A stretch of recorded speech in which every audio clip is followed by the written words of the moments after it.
अस्सलाम वालेकुम दोस्तों, कैसे हैं? उम्मीद करता हूँ सब खैर खैरियत से होंगे। मेरा नाम है फ़ख्र अब्बास, मैं हूँ लैब टेक्नोलॉजिस्ट। आज जिस टॉपिक के बारे में हम डिस्कस कर रहे हैं वो है जॉन्डिस। जॉन्डिस किसको कहते हैं? पीलेपन को। मतलब कि आंखों का कलर है, जो स्किन का कलर है, ये येलो पड़ जाना जॉन्डिस की ही एक रीज़न है।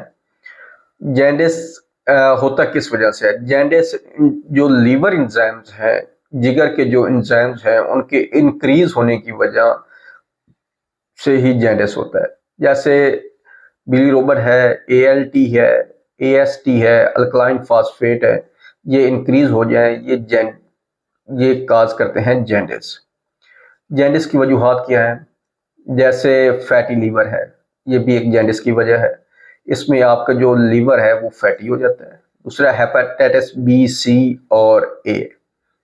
हेपेट इनकी क्रोनिक कंडीशन को भी ही जॉन्डिस बोलते हैं। मतलब कि इसकी जब क्रोनिक स्टेज में चला जाता है तो उसमें लीवर्स के इन बहुत ज़्यादा इंक्रीज हो जाते हैं। उसमें आपने अक्सर देखा होगा, पेशेंट को वोमिटिंग वगैरह शुरू हो जाती है। पेशेंट से कोई चीज़, उसको भूख नहीं लगती, वो कोई ख़ास चीज़ खा नहीं सकते, उनका मैदा मोस्टली डिस्टर्ब रहता है। और उसके बाद नेक्स्ट आ जाता है बाइल डक्ट की ब्लॉकेज, मतलब कि पथरी का बन जाना। वो भी जॉन्डिस की रीज़न बनती है।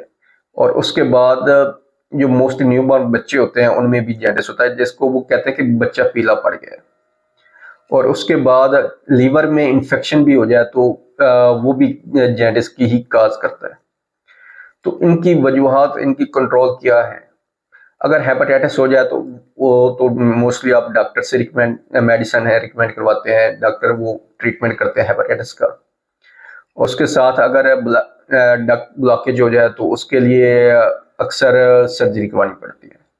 पथरी को रिमूव करवाने के लिए भी सर्जरी करवानी पड़ती है। उसके बाद नेक्स्ट आ जाता है इन्फेक्शन। इन्फेक्शन में एंटीबायोटिक यूज करवाते हैं डॉक्टर, इन्फेक्शन को कंट्रोल करने के लिए। और मोस्टली जो अल्कोहल यूजर होते हैं लोग, वो भी जॉन्डिस की ही तरफ चले जाते हैं, क्योंकि वो बहुत ज़्यादा अल्कोहल यूज करने से ही लीवर डिस्टर्ब रहता है और उसमें लीवर एंजाइम इंक्रीज हो जाते हैं, वो भी जॉन्डिस की ही रीज़न बनती है। और उसके बाद हम मोस्टली इसको अपने घरेलू लिहाज में भी बेहतर कर सकते हैं। हम तली हुई चीज़ों से परहेज करें। मोस्टली जो चटपटे खाने हैं उनसे दूर रहें। जैसे आजकल फास्ट फूड बहुत ज़्यादा चल गया पाकिस्तान में, तो इससे परहेज करें, अपने आप को हेल्दी रखें।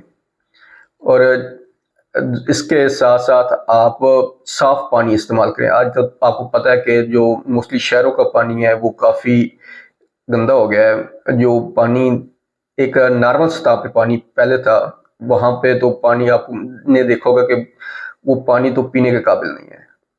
आप इसलिए आप फिल्टर वाला पानी यूज़ करें। अल्लाह हम आपका और हम सबका हम ये नासिर हो। वस्सलाम।